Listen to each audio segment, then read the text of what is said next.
Hello, everyone. Welcome back to another episode of the Ramos Law Difference Makers podcast, where I, your host, Dr. Jim Hoven, get the chance to talk with people making a difference. And today, I have an extension of one of the people we've talked to before. This is Dr. Don Cooper, and Don has been heading up our medical sciences division now, and we are finding some incredible things that we want to talk about. Dr. Cooper and I, you're going to hear us, and also Dr. Cooper with Dr. Ramos, doing a series of these podcasts. We'll sprinkle them through because there's so much going on in our medical sciences division, much of which is affecting a lot of people. So we're going to try to keep you up to date and up to speed with what we're learning, what we're seeing, and what we're doing in our efforts to help people stay healthy. So today, we're going to talk about a big topic, and that is reactions to vaccines. And with all the COVID vaccine information out there right now, we're seeing that there are actually some interesting phenomena that are taking place with people that have been vaccinated by the COVID vaccine. Now, please keep in mind,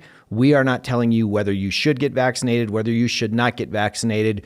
We simply want to make sure that as people are getting vaccinated, if any of those folks are suffering injuries from that we can keep you posted, because there is a program that's designed to help people understand and essentially be compensated for any injuries from a vaccine program, because the government and the powers that be knows that this is possible. So we're going to get into all that today. But in the meantime, help me welcome back once again, Dr. Don Cooper. Dr. Cooper, welcome. Thank you. It's nice to be here. Absolutely. This is round 2 for us. It is. And so last time we got some great feedback from the show, people learning a lot, especially great. Loved your background and how you came to all this. Let's jump right in. With all of the stuff going on with COVID-19, thank goodness it seems to be that the number of cases, at least severe cases and hospitalizations and deaths, those seem to be going down for the time being. And we're doing this recording towards the end of February of 2022. So that's where we're at the moment. Right. Can you give us a status update? First of all, just give us a landscape from you're always in the research, you're always studying. Mm-hmm. What is the landscape of this thing going on right now as it pertains to any trends you're seeing, anything like that? Well, I think that we were just coming off of, I think it's our 5th wave of cases, and we're having an increase in vaccinations. I think about 70% of the country is vaccinated. So is that fully, partially, or both? I think we're at two injections. I think it's, if you want to call that fully. So not boosted. Not boosted. Gotcha. No. But for most of the vulnerable population, I think that we've got most of them vaccinated, and that means that there's more protection, more for hospitalization and serious injuries. But with the latest Omicron, that wave tends to be falling now, and so we were very concerned about that because it was much more infectious than Delta and any of the previous variants, but it tended to be less severe. So now we're looking at a new Omicron stealth that's in some areas of the world that's a little even more infectious, and it's also more severe. So it seems to be more like Delta. That's on the horizon. So I don't think that we're out of the woods yet. I think that we're going to be, and I've said this in the past, I think we're going to be on a treadmill of different variants. And a lot of those variants we're really vulnerable. Since this is a global pandemic, we're really as vulnerable as our most vulnerable populations, and those tend to be in Africa, where we have probably less than 10% of the populations there protected in the forms of vaccinations or monoclonal antibody treatments or things like that. Plus, we have a huge number of immunocompromised people, and there's also recent studies that have implicated rodents as a reservoir for transmitting Omicron and the latest variants. So there seems to be some interaction in areas of the world, third world, where there's a large rodent population, where it can go from humans into rodents, called reverse zootransmission, zoonosis, and then back from the rodent to the humans. And is it the same version, or does it mutate in the rodent and then come back differently? It's a good question, because what we think happens is if someone is immune compromised, let's say they're HIV positive and it's not being managed, they can carry the COVID virus for months, and it can mutate. And you can have even several variants within a single individual, and you can have dozens of different types and variants within a single individual. That can then hop into a rodent population through a sewer system, And there are millions of rats in sewer systems, and it can mutate even within the rats or the mice, and then it can go back into a human. So unless we can really manage that in these vulnerable populations of the world that have access to an airport like Johannesburg that can then travel throughout the world, we're always going to be on guard for a new, potentially more infectious and more devastating variant that can evade the tools that we have right now, which are the vaccines, monoclonal antibody treatments, et cetera. And I know we talked about this last time. It might be a good place for us to start our conversation today, especially given the framework that you just gave us, Dr. Cooper, is that we need to do what we can to keep our immune system as healthy as possible, knowing if we're always on this treadmill, there's no way, well, maybe I'm wrong, but I don't see any way that the science is going to be able to innovate as fast as the virus can replicate. And so like we've gone through this thing with monoclonals, and you and I were specifically involved in this through some other work that we do, where monoclonal antibodies were saving lives, helping people, doing all this stuff. And then all of a sudden, those same monoclonal antibodies weren't effective against the Omicron version. And so then even with there being the sotrovimab, which was effective, supplies of that weren't getting out to the places where they can get them. Now, whether they were out at the federal level or whatever happened, I know that we couldn't get them anymore. Well, now there's some new monoclonal that's available, supposed to be out towards the end of March of 2022 to help that. But now if the stealth virus is there, all of these things, trying to stay ahead of it, I think we have to take personal responsibility. We can't wait for someone out there to do the foundational work on ourselves so that no matter what variant's coming down, we got to have the healthiest immune system possible, right? Through just the natural things. Yeah, I mean, that's whatever you can do to boost your immune system. And I think that this is something that's right up your alley that you've been thinking about for a long time with FitMD and some of the stuff that you guys have been working on, how to do that. I think what are some of the things that you do? Zinc supplements. I know IV vitamin C is something that's really helpful. Yes, some NAD stuff that can be antioxidant helpful. stuff. Yep, mm-hmm. Absolutely, those are good. And then of course, make sure you're getting enough sleep.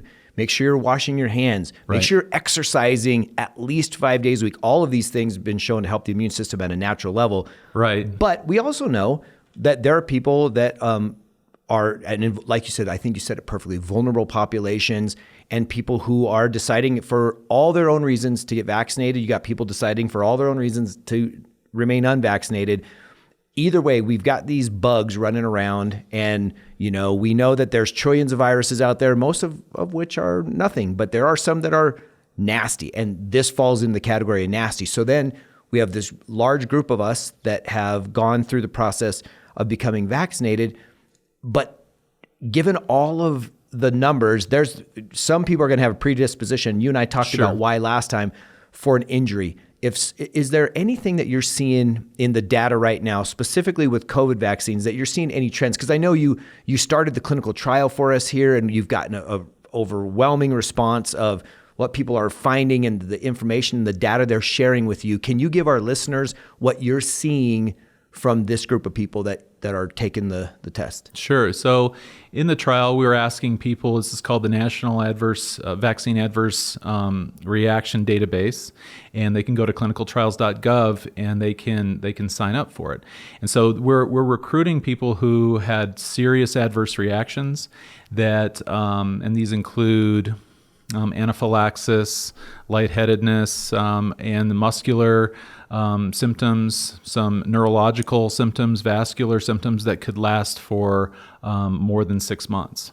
And so we're getting some, now typically based on the clinical trial data from Moderna and Pfizer and Johnson & Johnson, it looks like these type of adverse reactions are on the order of 1 in 10,000, 1 in 30,000. So they're fairly rare. But now, didn't they used to say 1 in a million though? Like there was going to be 1 in a million, and maybe maybe it's a definition of terms where what's a significant reaction versus a mild versus a moderate reaction. But I think that, let's just look at their clinical data. You look at their clinical data just for side effects. And that's what a lot of people want to know. When they go to get something, they want to know, what are the side effects of this?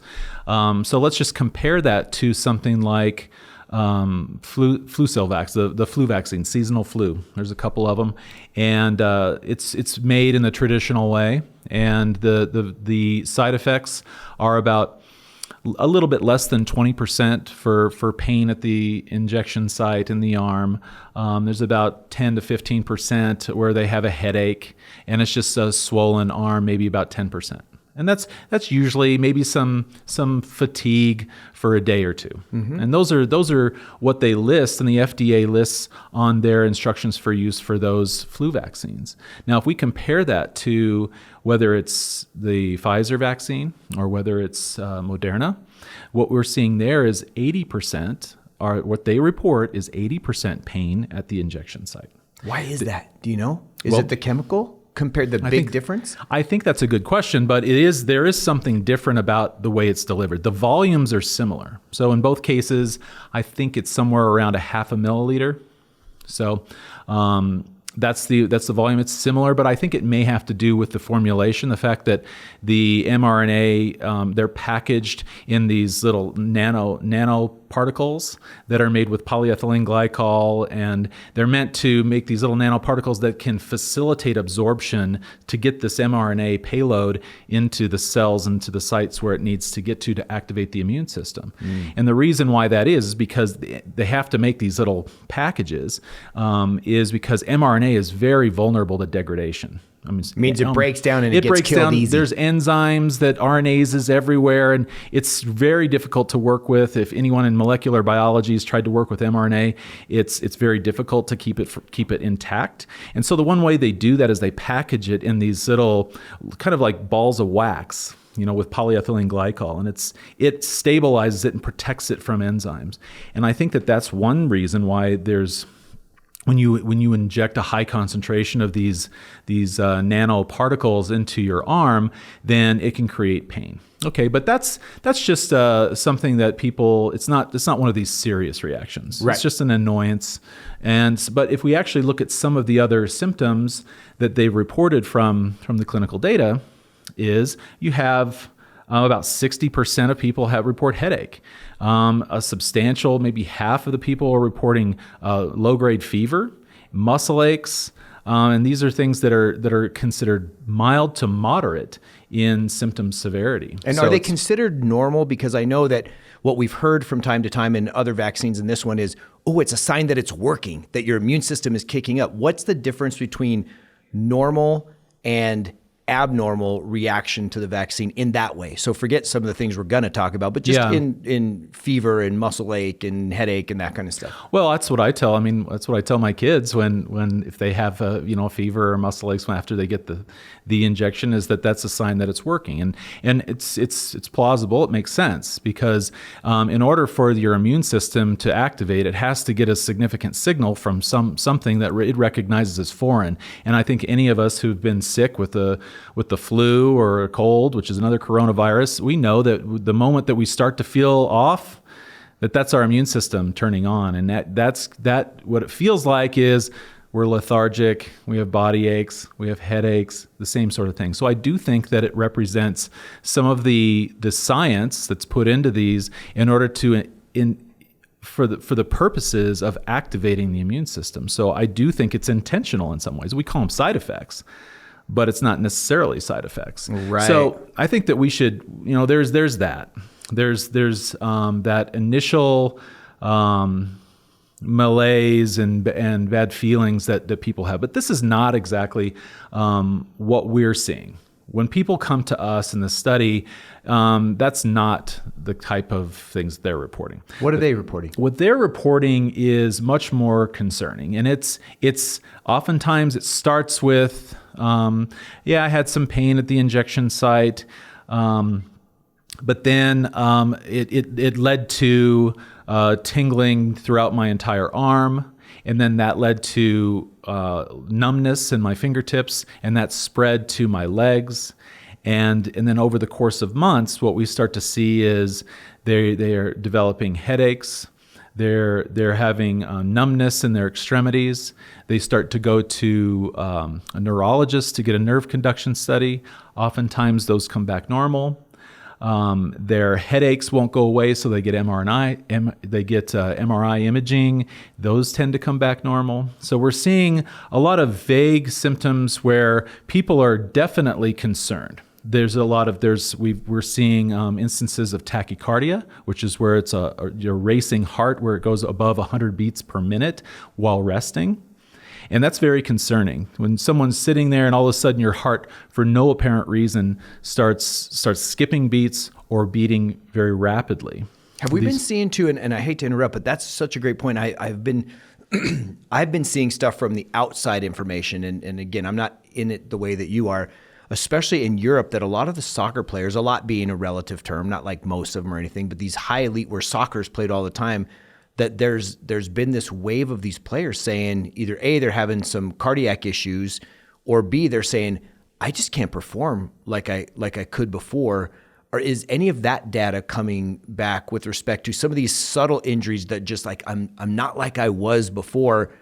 Are you seeing that? Yeah, absolutely. And it's like I said before, it's very concerning. And just within our study, not considering the media and what's been reported, but just what I've personally done for intakes and counseled people when they come to talk about their symptoms. We've had people in their 20s. We've had people who are fighter pilots. I mean, imagine what it takes, how fit you have to be a fighter pilot, and then start to have reactions where you lose feeling in your hands, and you start to have visual problems, and then that leads to psychiatric issues. And so that all of that to a pilot, it can be very devastating. Any small issue with vision or psychiatric issues or sensation can be devastating. Yeah, because they're out. They can't fly under those conditions, and so their whole life. And I know these pilots are completely identified with that part of their personage, right? Like we do pilot law, we do aviation law here, as you know, right? And those pilots, their license is everything to them. And Absolutely. So you put that with the love for country, with the duty to protect, and those guys, and it's not that it's happened to all of them, but in the people that you've looked at and talked to, it's devastating. It is. And I've talked to some people and they say, yeah, well, how do you know that people aren't exaggerating, these things? And for example, the people who are in the military, they're not incentivized at all to complain about a vaccine injury. In fact, it's quite the opposite. They tend to downplay anything. And it's in these cases where I'm getting family members calling up for them because they don't want to talk. And this is a problem, I think, in especially what we've seen with pilots in the military, is that they don't want to run the risk of saying something, getting a medical mark on their record that might threaten their career.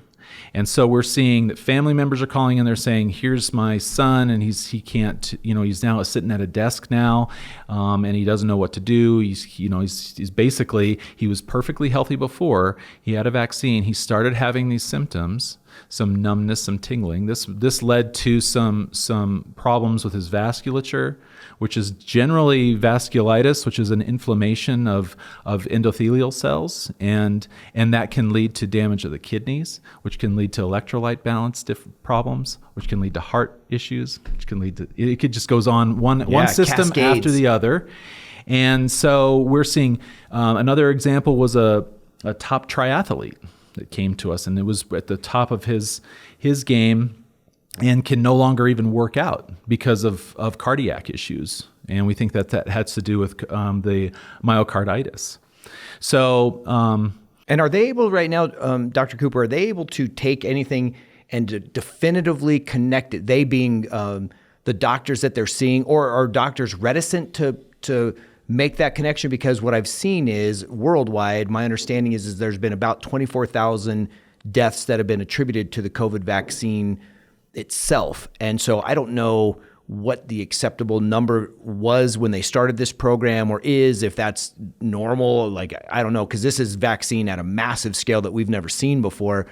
But what's tied to it? What's not? Is there any standard that we do? Or right now, is it just data gathered information, and we got to wait for time to see what's truly connected to what, versus, as you say, someone over-exaggerating for whatever reason? So are you talking about the mechanism? Do we know anything about the mechanism? Is that... No, more of the question of, so let's say a patient comes into you and I, we're partners clinically seeing patients. A patient comes in with everything that you just talked about, with this cascading symptoms, no known etiology, no known trauma. The next thing you know, they get vaccine and they're feeling this within blank amount of time, right? Yeah. 2 weeks, 4 weeks, 6 weeks, whatever the number is. Are doctors, are they reticent to attach the diagnosis or what they're, at least the symptoms, to the vaccine, or is that something that that the physicians are staying away from the stories that you're hearing? That's a complicated question because doctors operate, they have their own interests and they have their own way of handling patients. And oftentimes they're not so interested in mechanisms. What they're interested in is making the person feel better and treating. And a lot of times the treatment's the same no matter what the mechanism is. So they aren't really interested in getting down to the mechanism. So as long as the person is getting better. I think that there's a lot of sentiment from the people coming to me is that there's a lot of frustration with doctors that they're not taking them seriously. And that's it comes to me in the form of doctors want to stay on message, that they understand that for the on the whole, the vaccines are a protective tool, and they don't want to undermine that message, and they don't want to be seen as subversive, and so they don't talk about that. When the patient comes and offers up that it may be related to the vaccine, they tend to be dismissive. The doctors tend to be dismissive about that and say, well, just come back, it'll go away. And because it probably will. In most of the cases with lots of times primary care physicians, someone comes to them, a lot of times their symptoms will go away. But in this case, in the cases that we're seeing, and we're seeing an enrichment. So we're seeing these cases, a doctor may see if the actual probability of or prevalence of this is 1 in 30,000, your average doctor is not going to see very many of these, right? It's a very severe one. So they can just say, well, it'll probably get better. But what's coming to me is every day I hear that 1 in 30,000. Right. So I'm hearing dozens of these people basically saying the same story, and their story is that doctors are not really taking it very seriously, trying to get at the really underlying mechanism. Now they will give diagnostics to the best that they can, but when it comes down to it, doctors are motivated by, they're limited. They're limited by who's paying for the diagnostic, right? Their insurance companies, or what tools the hospital has. And when someone comes into a hospital, they have a certain dollar amount that they can spend on that particular patient. It doesn't really include going down a rabbit hole of 10 different very expensive diagnostics to get at the actual mechanism. So a lot of times these people have a hard time getting clear, objective diagnostics that tell them what's going on.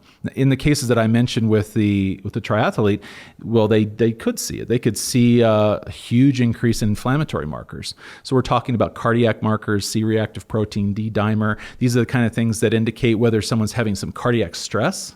And these are kind of routine. Those kind of routine biomarkers are some of the things that show the inflammatory cascade associated with these vaccines.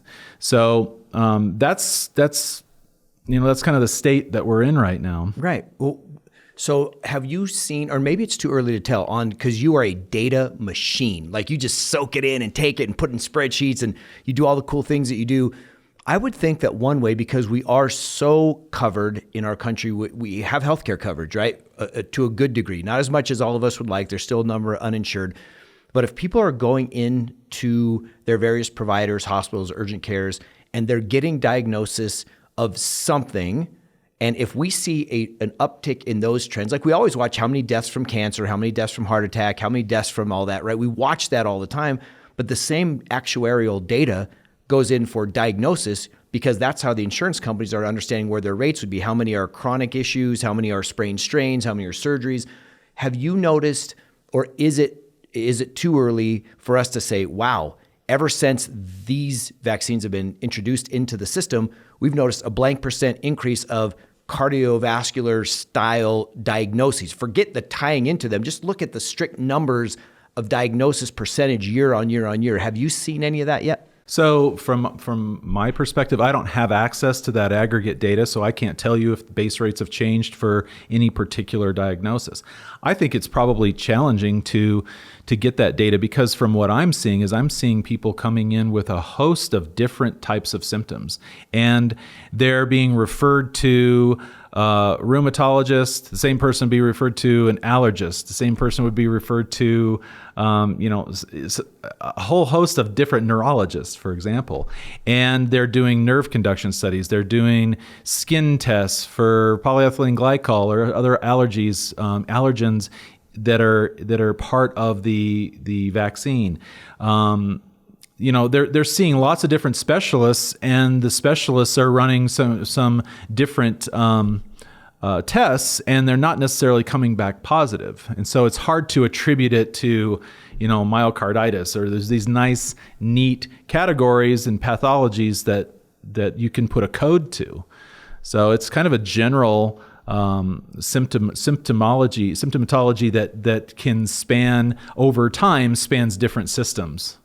So let's talk for a second about VAERS. And before we talk about VAERS, one quick thing: would it make sense for you, as you're looking as a scientist on all this? So we just talked about the number of diagnoses, which you and I don't have access to that data, right? Of the number of heart diagnoses versus this versus that.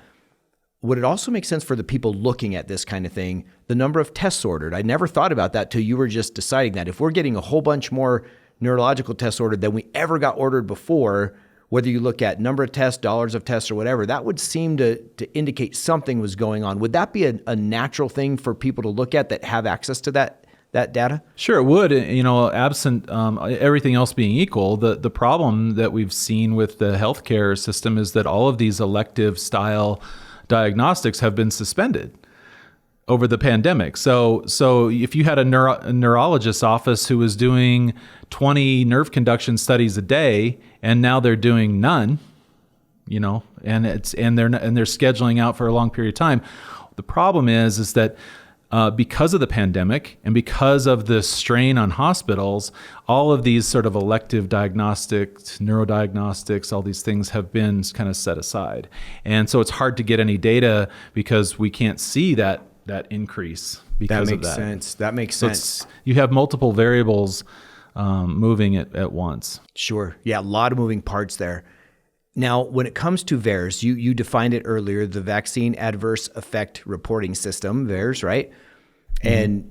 And if someone's never heard, some of our audience that have never heard of that system, can you first just describe what it is? And second, how claims, if you will, or reports get made on the system? Is it a doctor thing? Is it a patient thing? Who makes the claims on VAERS? What does VAERS tell us, and what's it showing? I think that there's a lot of misunderstanding of this reporting system. This is a system that the CDC and FDA put in place to enable to really, it's a low bar. Anybody can access it and put in their symptoms and information. And no matter what, it could be the person, it could be the health provider.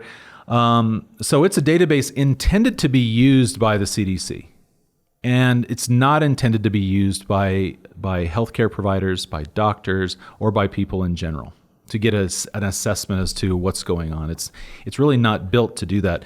It's built to allow the CDC to see very low probability signals. It's a signal to noise thing. They want to see if the base rate of myocarditis in a general population is 1 in 100,000, then if they see a signal of 10 in 100,000, then that pops onto their radar, and then they start looking at it. But other than that, it's not something that people can go to and get any real sense of information, because it's just whatever people put in there. And there's a lot of associations with things that are not necessarily related. It's one of these classic correlations, but not causations. So there's a lot that's been made of it because this database is available. So people will mine it and they'll say, well, look at all of these events that are associated with COVID. with COVID vaccines, the problem with that is that as part of the emergency use authorization for all the COVID vaccines, it was required for all healthcare providers who were administering it to report to that database if anything happened to them. If the person gets in a car accident on their way home after getting it, they have to put an entry into it. And that's not the case for influenza or for measles or mumps or any of the other vaccines. So you see a large discrepancy between COVID versus those, simply because as a condition of the post-marketing surveillance on the COVID vaccines themselves. So do you think the doctors were adamant in actually following through with that, or do you think that slipped out? Because what I've heard is that if anything, stuff is underreported on VAERS because people don't, especially since they can self-report, they're like, oh, it's okay.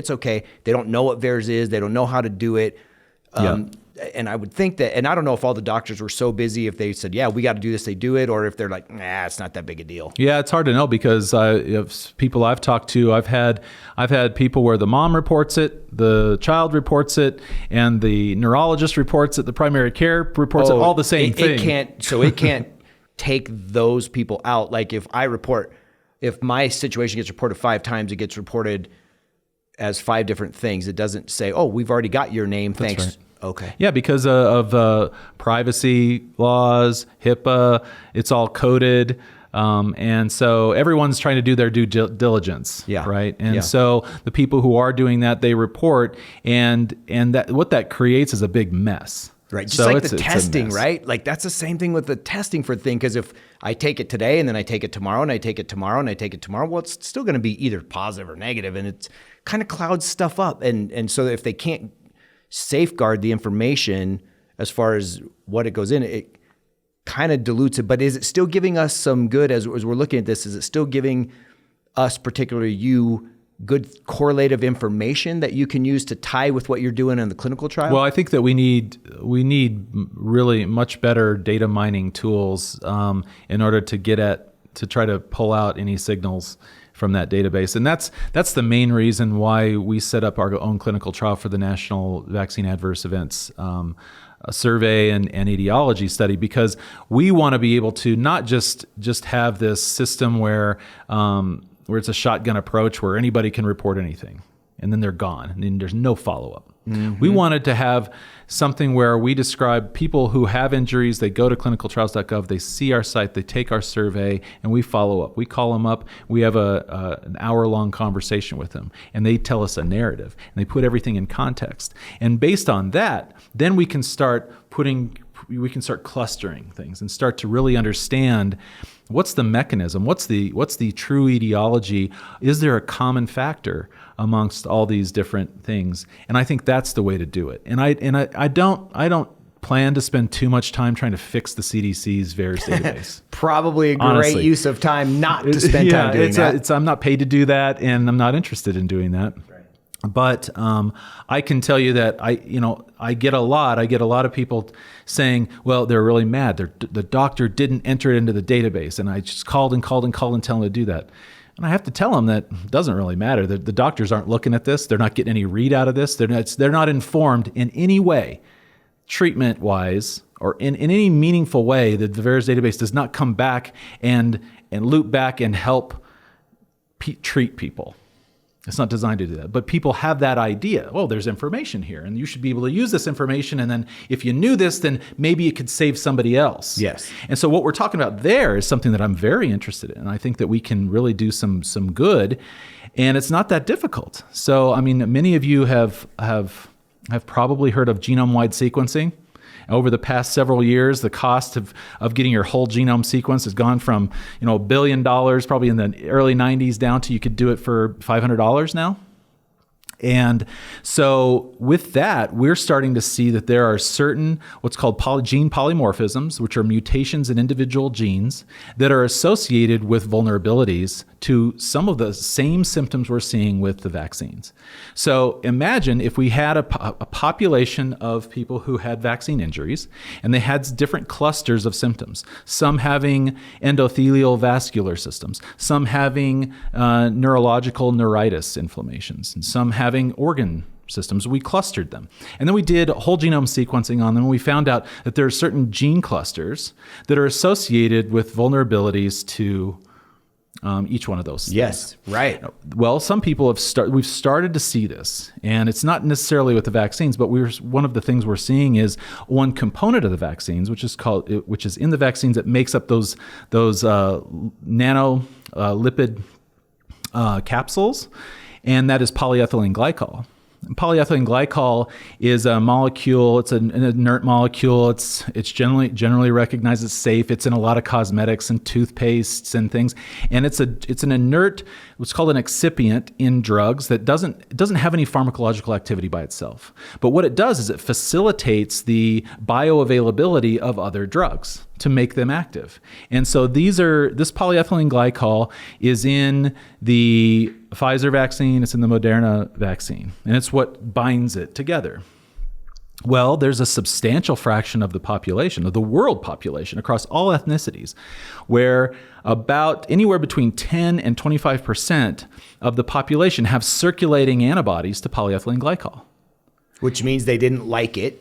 Right? And so they created an antibody to it. Which means somewhere along the way, they were exposed through either cosmetics, through, like I said, toothpaste. So a lot of substances have this, and their body recognized it as foreign and mounted an immune response. And it could be a very low level immune response. And maybe people don't even know that they have this. Some people, though, have a very severe anaphylactic response to it. And when they've looked at the anaphylactic response I know for a lot of the people who went and got vaccinated, they tell you to sit and wait 15 minutes after you get your shot. And the reason why they do that is they want to make sure that you're not going to have an anaphylactic response, which is an immune response that could cause you to pass out when you're driving home, something like that. Causes swelling. And it's due to just a potent immune response where your body's recognizing something that's a component of the vaccine that it already has a knowledge of and an immune response to, antibodies circulating where it attacks it, and it causes this vascular response. So about 30% of the people who had an anaphylactic response to the COVID vaccine are positive for these polyethylene glycol antibodies. Wow. So we think that, now that's just one example. Now imagine if we had a diagnostic, which there may exist one right now in the form of different types of immunodiagnostics that you could run, called an ELISA. What if you could get a test? Someone wants to get the vaccine, but they're concerned about having a bad reaction. And we could give a test to see if you're allergic to polyethylene glycol. If you come back positive for polyethylene glycol, then the advice would be don't take the vaccine. Mm-hmm. So these types of preventative medicine, it's not very popular with insurance companies in medicine right now, but it's absolutely critical, I think, going forward. If we're going to be intelligent about how we handle vaccine injuries, we should be able to look at gene polymorphisms, and we should be able to use those in order to design cheap diagnostics that could tell you whether or not you're going to be vulnerable to this type of reaction or that type of reaction, or even how bad your reaction to COVID getting infected in the first place might be. If we could predict ahead of time, we know that if you're diabetic, if you have certain predispositions, age, if you happen to be male, if you're obese, comorbidities, all those things, and those tend to be, a lot of that has to do with the density of the ACE2 receptor on the endothelial cells. Older men and diabetics happen to have a high concentration of those. So that just means the virus has better access. But if we had a diagnostic that could tell you what's your score for ACE2 receptors, is it high, is it low? Then you could say, well, I don't really want to get a vaccine because I'm allergic to polyethylene glycol, but I have a really low ACE2 receptor, so I'll take the risk. Right. These are the kind of things that we should be able to do if there was funding and money put aside to actually looking at diagnostics and preventative diagnostics that could identify who might be vulnerable to vaccine injuries or the pathology itself. That's so good. So now let's transition from the injuries. You talked about some of the different things. I'm sure there's other categories that we could talk about of that. Someone gets an injury. You mentioned the flu earlier. You mentioned the flu vaccine, and that a certain low percent, about 20% of the people are going to have a pain and a this and that from the injection site, and they're going to feel a little off for a little bit. But the flu vaccine has one of the highest table ratable, compensable reactions of most of the vaccines out there, right? Because right now, first of all, the COVID vaccine isn't on the compensable table for the VICP program. And there's two programs that you can tell us about, but the flu is literally having to pay out dollars every year for people who have been injured on the flu. Right now, COVID isn't in that group, but it's on its way, right? So if someone has been hurt or they feel they've been hurt from the COVID vaccine or any vaccine by that matter, what's the process? So right now there's two programs. There's the countermeasures compensation program. It's called CICP. And then there's the vaccine injury compensation program. Called VICP. VICP. And right now the countermeasures program is intended as an emergency use mechanism that enables people to file their injuries. COVID now. This is COVID specific. This would be COVID. This would be anthrax. It would be radiation poisoning. It would be things that are not mainstream or emergency use sort of new technologies. Mm-hmm. And the program has certain caps to it. It has a $50,000 cap. It doesn't pay for future loss earnings, pain and suffering. It doesn't pay out, doesn't pay for attorney's fees. And the real problem with this program is that even if you held COVID aside and you just look over the past decade, it's only really paid out about, I think, 500 cases. It's a small fraction of the people who, like for COVID, there's been maybe a couple thousand claims on it. Only 3 have been deemed eligible and not a single one's been paid out. So kind of switch hats to the law firm side of things. We're not encouraging people to go down and file with that CICP program.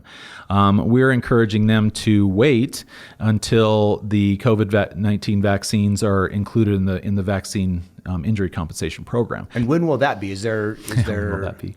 That's a good question. And not necessarily by a time frame, but is there a sequence of events that has to happen? Yeah. That would allow that to be included into the VICP? Right. So there's a couple things that have to happen, and we're like marching along that path. It has to be approved in children under 5, so 6 months to 5 years old. The FDA has to give full approval. Now, Pfizer just applied for that, I think last month, but then they postponed it. Right. They postponed it because they wanted to get more data, and I think that's probably a good thing. I mean, if we believe that there's a problem with vaccines causing injuries, then we would want to have faith that our FDA is going to be looking out for the most vulnerable amongst us, which is our kids between 6 months and 5 years. So. And we also know that the COVID itself is not that serious in children in general. So if there's not as much harm for the COVID of them getting sick, then we don't want to expose them to any increased chance, any risks. So I think it's good that they postpone that. The downside of that is that in order for people who have been injured, unfortunately, it's linked to that population and that approval process. So that has to be done. Second, the CDC has to approve and recommend the vaccine for pregnant women as a routine treatment. So has that been done yet? They're doing that right now. They're doing that right now, and I think that's going to be easier for them to do. And then the last thing is there has to be a 75-cent tax that's put on every single dose that's administered, and that's something that the Secretary of Health will do, and that funds the program. The program has, it's $1 trillion trust. It's paid out $4 billion since the mid '80s in settlements. So it's paid out a lot, and these are for non-COVID, right, vaccinations. Like we talked about earlier, the flu. Right, the flu's paying out so much money. So for the flu, I can give you, if you want to talk about a typical case that pays out. Yeah, I can sure. tell you. So for almost probably all the other vaccines, the most common injury is called SIRVA, which is a shoulder induced reaction to a vaccine. So and people have probably seen this where somebody gets an injection and they inject it a little bit too high and it gets into the joint. and that causes some local irritation. It causes maybe some bursitis, some neurological pain, and that can persist for several months before it goes away. And that's probably the most common injury. And for that, they're telling people, I mean, maybe you've heard people telling you, well, when you go in there, make sure you put your hand on the top of your shoulder to make sure that they do it in the deltoid. In the deltoid, sure, right? instead of the joint space. And if we think about what's been going on with the PrEP Act, this is just Emergency Act, there's been a huge strain on pharmacies and just getting enough people to give these shots. They're starting to allow medical students to administer shots who've never administered shots before. They're having pharmacy technicians who've never given a muscular injection to administer these shots, even after only one practice, then they're out injecting all day long. One orange, one arm. That's right. And so we're starting to see. I mean, they're starting to see this program starting to see a lot of injuries like that. Well, if we look at some of common settlements that have paid out on that, you might wonder, well, what's that worth? Right? You get an injection, and so you've got some pain, and let's say the person had to have a few steroid injections, had to have several physical therapy treatments. Maybe they were out of work for a couple weeks. All that would be covered. And so the way that these special masters look at these things is they look at can you show, there's a couple things that they need to show. Someone who makes a claim, they need to show that there is a biological theory. They have to say that there's an understandable scientific basis that's published in the literature, peer-reviewed, that says there's a precedent for this type of injury after a We've vaccine. seen this before. Right. That's the biological theory. Well, you have to have that, and you also have to have a temporal relationship. You have to have it, you have the injection, not have anything before, and then once you have the injection in the next window of time, which is usually for a shoulder injury, it's within, say, 48 hours. Someone's going to know they're having this within 48 hours, that they have these symptoms, and then they have to report it to their physician or clinician. And then once they've established that, since it's on the table, the presumption is that it's causal and that they'll pay it out. And so then it's just a matter of, well, how do we decide how much to pay? And the way they do that, there's no real mathematical formula as to how you value someone's shoulder. What they do is they just look at precedent. They've had enough of these cases over time where they can say, well, if you've had to have this much PT, you were out of work this long, and you had to have these steroid injections, it's this amount. So one I was just looking at paid out was around $70,000. The person was out they had pain for about 3 months. It kind of lingered up until about 9 months, but by the time they were at 9 months, they had basically, their pain on a 1 to 10 scale was a 1.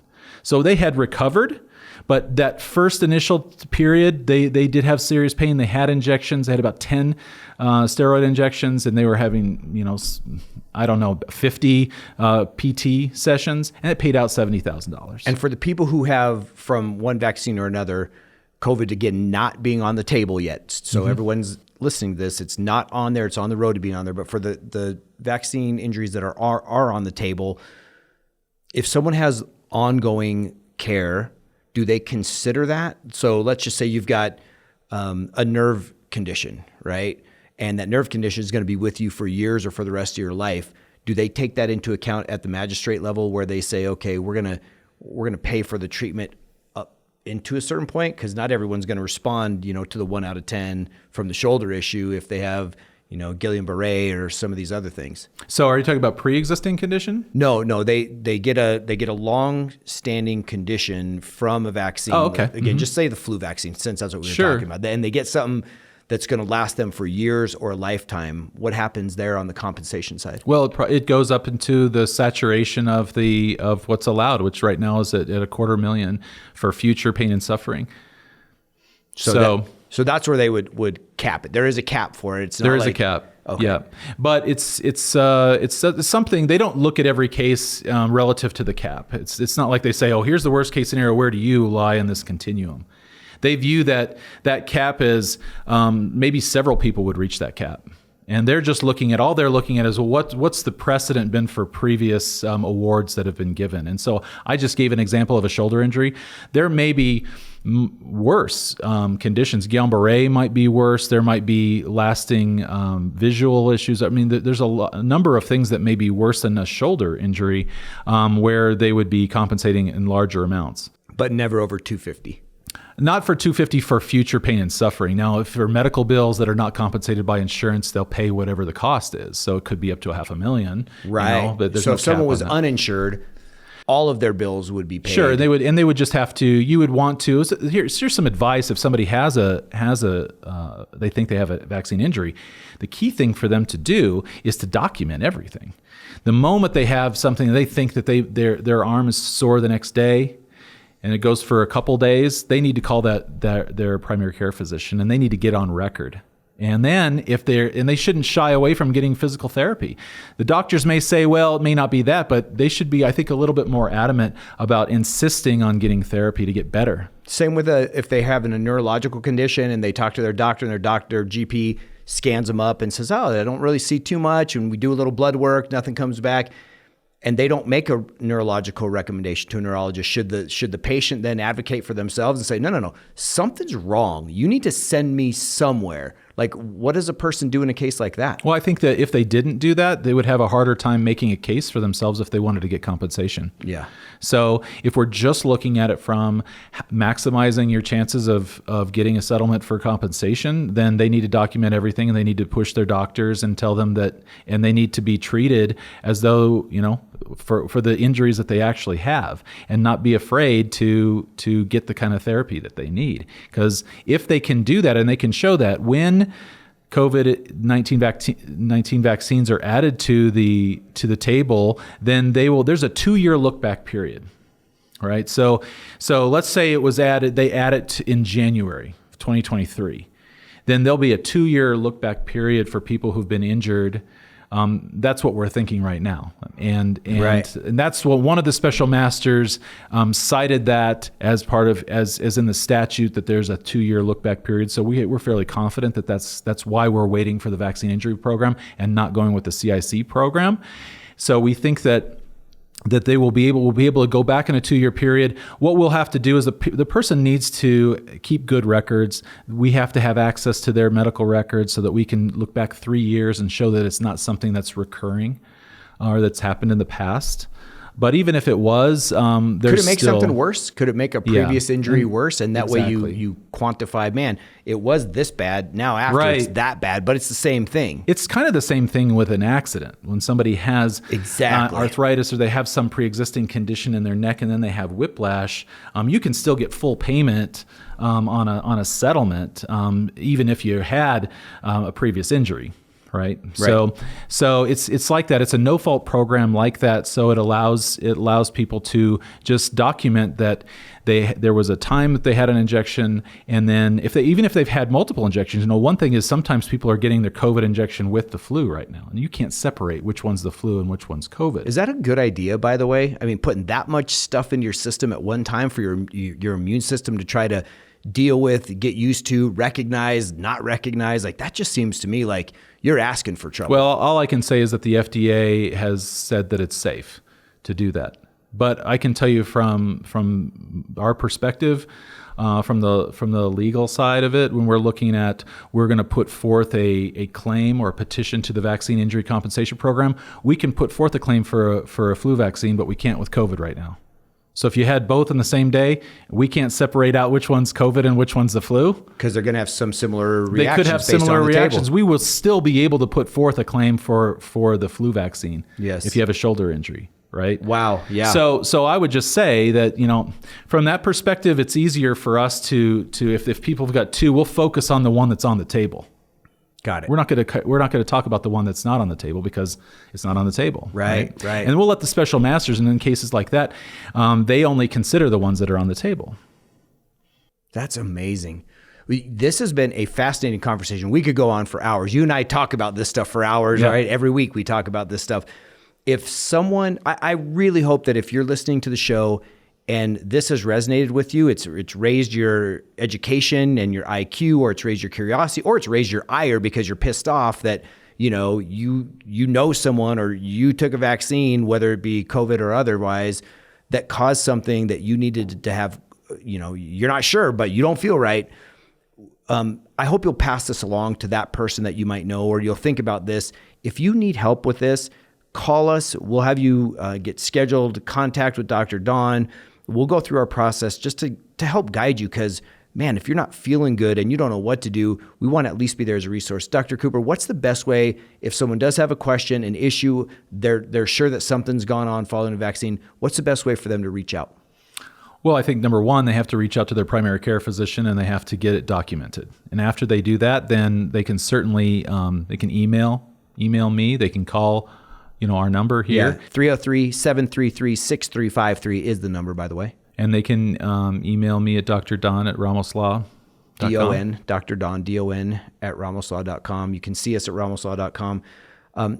Folks, again, if you know someone who has suffered from what they think is a vaccine injury, it doesn't hurt to get it checked out. So we want to be a service to the people. Dr. Cooper, you're such a servant of the people, and you spend so much time doing this.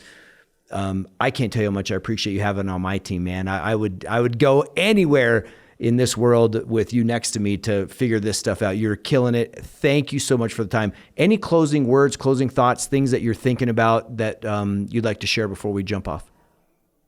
No, I think that we've covered a lot of material, and I think we've covered it all. All right. Well, stay tuned for the next episode of our science series. We're going to put some episodes in between because we like to sprinkle these in, and we're going to talk about some cool stuff. We're working on all kinds of cool things here in the Medical Sciences Division, but we appreciate you.